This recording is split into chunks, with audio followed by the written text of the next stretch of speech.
ৰাতিপুৱা মানে 5টা বজাত আহিছিলোঁ এনেকৈ মানে এতিয়া ব্ৰাছ চ্ৰাছ কৰিম মোৰ বিচনাৰ অৱস্থাটো চাই লওক একেবাৰে অৱস্থা একেবাৰে বহুত বেয়া মানে মই অকলে শুনো ঘৰটো ঝাৰু মাৰিলোঁ তো ঝাৰু মাৰিলোঁ অকলে আৰু বিয়া বাৰু কৰা নাই অকলশৰীয়া মানুহ কৰিব লাগিব কাম চাম এতিয়া দাঁত ব্ৰাছ কৰি পেলাই মুখ চুখ ধুই পেলাই মানে মই 24 ঘণ্টাত কি কৰোঁ তাকে অলপমান দেখাম আৰু ভাবিছোঁ ভাত খাম আৰু অলপ পিছত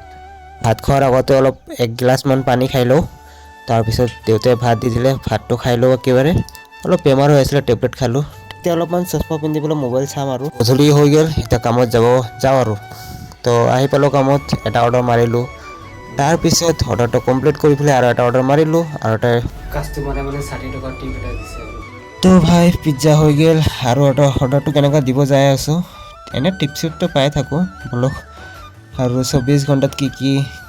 কৰি আছোঁ দেখাই আছোঁ চ' মোৰ লাইফত কোনো একো নাই মানে ৰাতিটো কাম দিনত শুই থকা সেই আৰু জীৱনটো চলি আছে কিবা এটা কৰি পেলাই শুব নোৱাৰোঁ মানে নিজৰ সময়টো মানে ওলাব নোৱাৰোঁ মানে কি কৰিম আৰু উপায় নাই সেই আৰু কামটো সম্পূৰ্ণ কৰি পেলাই ৰাতিটো একেবাৰে আমি মানে পইচাকেইটা কাষ্টমাৰৰ পৰা কালেক্ট কৰা যায় ন সেইটো আকৌ আমি জমা দিব লাগে হিচাপ কৰি পেলাই তো হিচাপ কৰি আছোঁ চাব পৰিছে তো এতিয়া মানে জমা দিয়াৰ পিছত মানে হিচাপ কৰাৰ পিছত আমি এইটো মেনেজাৰক দিব লাগে মেনেজাৰক দি পেলাই আমি ঘৰত যাব লাগে তো মেনেজাৰক দি দিলোঁ